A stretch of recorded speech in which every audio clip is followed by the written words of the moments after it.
आज प्रक्षिताला कुठल्याही कारणाशिवाय छान असं एक सरप्राईज भेटलंय। आता त्या अगोदर प्रियाने ते बसला होता किचन ओट्याच्या कोपऱ्यामध्ये जाऊन, कारण की सध्या थंडीच एवढी आहे। माझ्या स्वेटरवरून तुम्ही समजू शकता अख्खा दिवसभर मी काही ते अंगातून काढत नाही आणि शाळेतून आल्या आल्या प्रक्षिता अगोदर माझी शोधाशोध करते। आता लेकरं दुपारच्या वेळेस आली की त्यांना काहीतरी एनर्जी ड्रिंक वगैरे किंवा काहीतरी खायला करून देत असते। आज आता मोसंब्या होत्या घरी, सो त्याचाच फ्रेश असा ज्यूस करून द्यावा म्हणलं। आणि हे जे फूड प्रोसेसर आहे ना, ते खूप जास्त उपयोगाचं ठरतंय।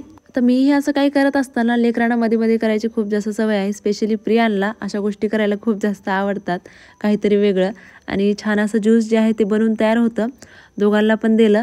आणि याच्यामध्ये साखर टाकायची गरज पडली नाही, मोसंब्याच तेवढ्या गोड होत्या। तर हे मल्टीटास्किंग जे मिक्सर आहे मला खूप जास्त आवडले, खूप जास्त उपयोगाला येते। आणि त्यानंतर संध्याकाळी प्रियान आणि प्रक्षिता असेच बाहेर खेळत होते, त्यांची सायकलसाठी भांडण होत होते। तर मामाने अचानकच प्रक्षिताला म्हणले की चल तुला पण सायकल घेऊया, आणि म्हणजे काही न गोष्टी ठरवलेल्या अचानक तिला घेऊन गेले आणि तिच्यासाठी सायकल घेऊन आले। तर हे तिच्यासाठी छान असं सरप्राईज होतं। त्यानंतर संध्याकाळी जेवणामध्ये बेसन चपाती मी केली होती, सोबतच हे आलूचे भजे बनवले होते, जे की प्रियांचे खूप जास्त फेवरेट आहेत। टेस्टला छान झाले होते। बाकी तुम्हाला ही भजी आवडतात का? कमेंटमध्ये कळवा। भेटूयात नेक्स्ट व्हिडिओमध्ये, तोपर्यंत बाय।